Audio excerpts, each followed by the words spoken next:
So, good afternoon. I'm Dave McAllister. I'm an open source technologist for Nginx. And you may have heard a little bit about Nginx, but just because a lot of changes have happened in the open source world over the last year, we wanted to point out that we've got some promises. We aren't going to change open source licenses on you. We're not going to pull things out of the products that are open source side. And by the way, you may think of us as a single project company. We actually have 90 open projects. Here's a list of those. That's the commercial part. So let's get started into this how to mislead with statistics discussion. And way back, there's this thing that came out and says that there are lies, damned lies, and statistics. And it's usually accredited to Prime Minister Benjamin Disraeli. But it actually, if you track back, something that Mark Twain said that Disraeli came out and said. Disraeli has actually not ever been recorded as saying this. And that phrase actually goes back about 3 generations prior to Mark Twain saying it as well. So with statistics, of course, there's lots of things that are useful. We use it every day. We look at this from an evidence basis. We use it to drive what's going to happen. We determine probabilities around that. And by the way, if you notice the t-shirt, if you agree with the t-shirt, you're what's known as a frequentist. If you don't agree with the t-shirt, you're what's known as a Bayesian. Even though I'm wearing the t-shirt, I am a Bayesian. We're not going to talk about that at all today. So this is a numbers game, but it's truly that. Numbers can be gamed. We can misinterpret them. We can cherry pick data. And we can do all these things to make the numbers fit the reality we want rather than the reality that actually exists. And that becomes really kind of an interesting picture. And down there at the bottom, Darrell Huff, who wrote probably one of the best books on this subject in the 1950s called Lying with Statistics. Figures don't lie, but liars can figure. And so let's get into this. If you've heard my talk before, I talked a lot about averages. Let's take the thing that says the current household average right now, according to the US government, is 59,000 and change. The average household size is 2.63 people. And therefore, the household income should be 156,000 and change. So $1 million just need to have 14.8 kids to go with it. Unfortunately, that's not the way it works. Household income in the US, just to get my numbers straight, is $106,000. And so this is a way that you can start lying with statistics, and yet every fact in that set is true. Nothing is actually faked, but it leads to the wrong conclusion. You want KPIs down to 1 hour per month trailing. Which one of these would you rather report? That you're at 1.56 hours or that you're 0.53 hours? Well, the interesting thing is that the difference of those is simply which mean you choose to report. The first one is the mean that we're all familiar with, arithmetic mean, add the numbers together, divide by the number, boom. The other one is the harmonic mean, which favors the lowest possible number. And if you remember, there's this geometric mean. It comes out to 1.06, and the median is 1. And so lots of different numbers show up, lots of different ways to lie with those numbers. And so without knowing the range, those numbers are also ridiculously meaningless. And we'll revisit this. And so we can have our nice normal curve based on what's called the central limit theorem, built by a guy named Simon Laplace, who rediscovered Bayesian theorem, Bayes' theorem, back to the Bayesian mission inside of here.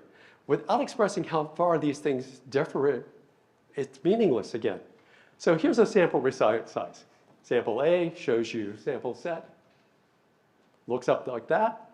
Standard deviation is 3.3 milliseconds. And the standard deviation of B is 44.8 milliseconds, even though those numbers are actually pretty close together. And that can lead you into the paranormal aspect, where things are not really quite true. The more data you get, the smaller your deviation is going to be. So let's do a quick survey. I've got 5 of y'all right here. How many of y'all had coffee this morning? Okay, all 5. We got 6 inside of that. How about you? Did you have coffee this morning? Coffee? Coffee, coffee, coffee, coffee, coffee, coffee, coffee. Anybody not having coffee? Okay, so if I sample this person right here, 100% of this crowd doesn't have coffee. Okay? So range matters. And this, by the way, apologies to Robert Heinlein, there ain't no such thing as a free lunch, there ain't no such thing as a free sample. And so our sampling size can be really uniquely challenging for this. Sample size is important. If you pick a small sample, I can go through here and pick groups of 5 people until I find the results I want. Back in the 1950s, I try not to do too much of the examples to commercials or to politics. Unfortunately, I'm going to do one of each of those. I think only one of each of those for this. In the 1950s, 4 out of 5 doctors prefer Camel cigarettes. If you look at the survey, they went to a medical convention, they met with a doctor, they handed him a carton of Camels and said, "What do you smoke?" And in general, the doctors would come back and say, "I guess I smoke Camels." For that, 4 out of 5. The 5th one basically said, "I don't smoke." But that's what they did. They literally picked 4 people that gave them the answer they wanted. They knew that saying every doctor smokes Camels would not be believable. And so they trained the survey to what they were interested in. So similarly, right now, this is a survey that we did right after the Terraform Open Tofu configure happened.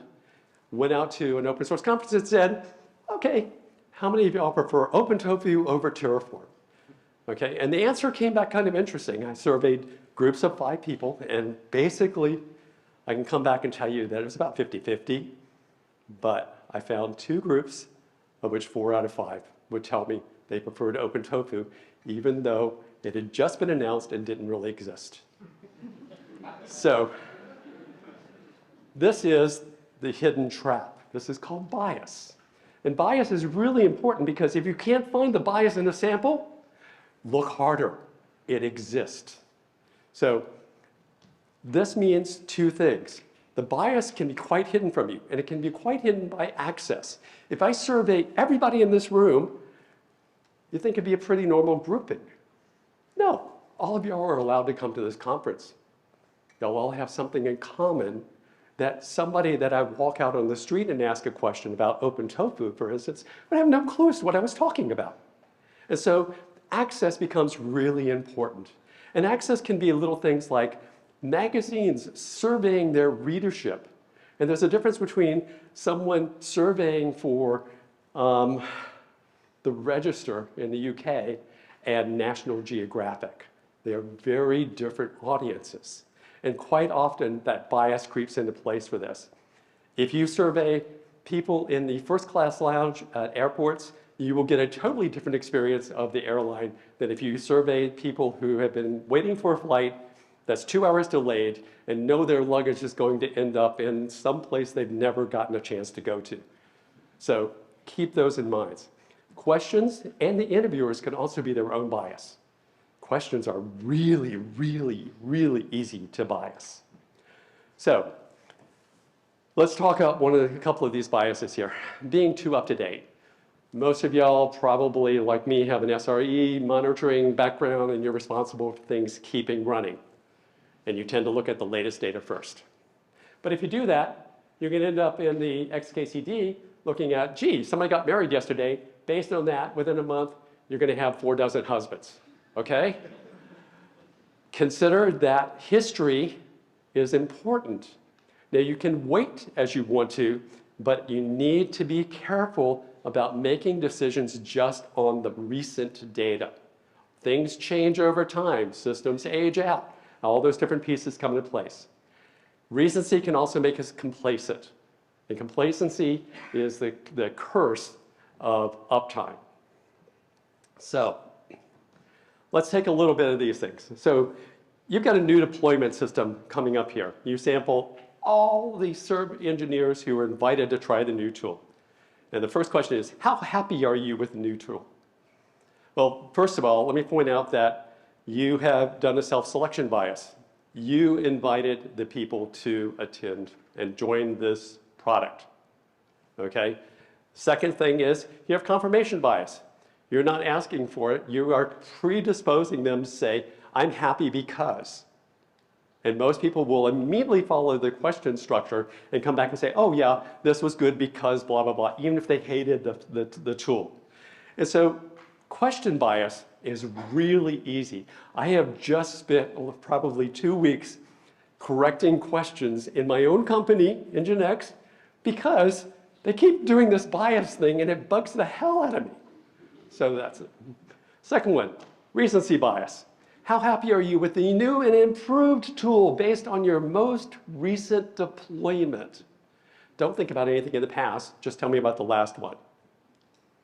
And this becomes a recency bias because, yeah, it's cool, it's new, and I've actually had a chance to play with it a little bit, so I'm comfortable with it. And so, again, recency is the last experience reported. Recency fails to look at what the preceding characteristics were. And then, finally, status quo bias. Maybe I don't want you to adopt the new tool, and so I'll start by asking the question, how disruptive was the new tool to your workflow? And that immediately predisposes you to be against the tool. And so you have to be very careful about looking at surveys because it's really easy to get data that lies on the survey. There is no easier way to lie with statistics than graphs. And I could do a good 8 hours on ways to lie with graphs. So I've cut it down for you. You don't have to worry about this. So this is a call storing improvement. And my God, look how great that number climbed. Over the last year, we had this really, really great improvement in call score improvement. Well, as our magician points out, I'm going to give you the very numbers that you want to look at. First of all, notice what's missing over here. There is no y-axis. You have no clue as to what these structures are. And yeah, there are little numbers that are kind of hidden inside of here that give it away. But number one, drop the y-axis and scale your picture to what you want it to be. Number two, give them a y-axis and then cut the middle out. It's exactly the same chart. I added a 0, I added a 90 at the top, and I put this little bar in here. And all of a sudden you're going, my God, well, I've got a y-axis, but I don't tell you how much is inside this bar. You have no clue. Again, it's how to lie with a picture. And the last one here is actually what the improvement looked like. And so the whole thing goes from 71 up to 82. Yes, it was a significant improvement, but it doesn't look as good as when you see this dramatic climb. There's actually a case where a CEO at a former startup walked out of the board meeting and said, why are they so unhappy with our numbers? We had a slight decline, but not a big deal. And the marketing people who put them together used exactly this model where they said, well, the lower number's at 50 and the upper number's at 62, so we're just going to show you from 45 to 65. And the number went ching, ching, ching, ching, ching, chunk. The decline was 2%. Not a big deal given the time frame, given the marketplace, but it looked terrible. And this poor CEO got himself ripped by the board. Similarly, we can do what's called the power of suggestion. So again, look at the little thing, this little, oh God, terrible, terrible, sorry. It looks much better on my monitor. So there's a little bar right here. There's a bar that's twice as high and twice as wide. And then there's the big bar, which is 4 times as high and 4 times as wide. Gee, which one is the biggest and which one looks the best? Okay? It's called the one-dimensional picture. And the one-dimensional picture can just use a picture. And again, in this case, I gave you a chart, but I played tricks with the numbers again. My numbers are also not uniform for that. And so it doesn't look like it's just 2 times bigger. It actually looks 8 times bigger. And that's what people take away. This one-dimensional chart gets used a lot. So once again, be very careful if you decide to use this approach to make sure that you're conveying what you really want to convey. Again, this looks really positive, really good. Reverse it. I've lowered things down. Look how much smaller things are. One-dimensional pictures are really useful for that. This one's a little bit dated, but comes back from 2009. Up here, it showed the Wii gaming console was the bottom of gaming consoles. People logging in on a daily basis to play their Wii boxes. Even though it was well known that they were incredibly popular and people logged into them all the time. What they skipped was telling you what the sample size was. And so up here at the top, PlayStation, whatever the things were, I don't have that number written up here, was something like 6 times larger than the Wii number. And so if you looked at this from a percentage basis, they were actually pretty equivalent. In fact, I think the Wii wins out in certain particular market shares for that. Again, relying with statistics. We're making the numbers say what we want them to say rather than what they are actually meant to convey. Of course, in fact, you may want to convey that people should be investing in PlayStations rather than in Wii boxes back in building the game functions. The other side is a donut chart, which is basically a form of a pie chart. Pie charts, by definition, should add up to 100%. They're showing the separation and differences between all those different pieces. This one doesn't even come close. The reason behind this is that the survey that they decided to build a pie chart out of, and by the way, this is a pie chart that I stole from somebody else's presentation here, had the ability to select more than one answer. And so they took the answers, they looked at the numbers together, and then they built this pie chart, which looks like it should be a unified whole of 1, and it adds up to some ungodly huge number. It's meaningless, but it looks really pretty in reports. So, causation. If B follows A, then A causes B. And let's start off by pointing out that how many people in here are right-handed? You're responsible for 90% of the root cause errors in the world. Okay? Sorry. I'm right-handed too, so I'm right there with you for this. So you want to prove you've got too much automation. And so your DevOps team notices that as the number of deployments increase, so does the number of incidents in production increases. And therefore, automation must be the cause. So what the heck? What correlation really is there between incidents in a running production system and the automation used to deliver that system? There may be confounding variables, yes, absolutely, but there's no direct causation. Correlation and causation are very distinctly different things. That does not mean that there isn't a causation someplace. I didn't put it up here, I should have. This little chart, interestingly enough, is actually pretty close to 1. Between 1965 and 1990, I think were the dates, there is a 99% correlation between beer sales and marriage. Basically, perfection. And the R2, which is the coefficient of correlation, is 97%. If one of those numbers went up, so did the other number. If the number went down, so did the other number. So does drinking cause marriage, or does marriage cause drinking? Well, yes, they are causation related, but not through that. Over that period of time, the population grew. And the population, as it grows, there were more marriages, and there were more drinking. And there were more people buying cars, and there were more people doing all those different things. And so there can be a causation, but not between those two pieces. Correlation is not causation, is not a magic incantation, as that quote says here. It's like holding a match and holding a gas can. Yes, there's something happening, but you cannot say simply put these things together and say that one causes the other. So correlation, not causation. You can have what's called a confounding variable. Confounding variable in my example with marriage is the fact that the population went up. You can have reverse causation, where something has happened and you can look backwards using a Bayesian causation theory and come back and say, this likely caused this, but you cannot necessarily prove it the same way.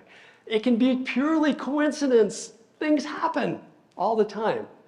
And you can also end up in that, once again, that sampling bias. I can show you causation and correlation between sampling bias and selective data. For instance, one of the most famous medical survey things points out that vaccines cause autism. The guy admits that he lied on his data. So he sampled the data, he picked the data he wanted.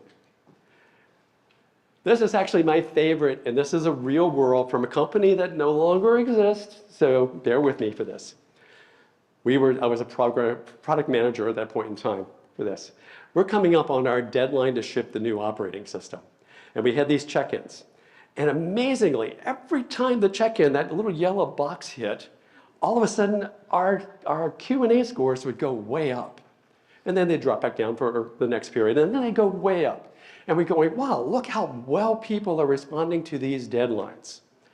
So this is an indirect causation, A causing B, which then in turn causes C. So the second line here is, if I remember correctly, B, C. C was our QA test. Our QA tests were just doing really great for this. Unfortunately, what we found out was that line A, that little red line, was the number of tests being turned off by the engineer checking in the code. This caused a small problem. By the way, this was, hands down, the worst operating system release in that company. The customer support lines melted down. I mean, flat out. Just first shipped, went absolutely bonks. And that's when we discovered that the testing had been changed to make the data what they wanted to see. So leads us into sort of the next category here, which is data dredging and what's called p-hacking. Data dredging, look through a large volume of data, find a pattern that you want. Really, really popular in a publish and perish situation because give me a large enough amount of data and I can find anything you want to. Give me, any amount of data and I will prove something. There's a guy, Tyler Vigen, V-I-G-E-N, who does this correlation. He pulls these data sites together and he just correlates these weird things together. And they're great. They're more fun. Go spend 5 minutes, read through tylervigen.com and see what's going on.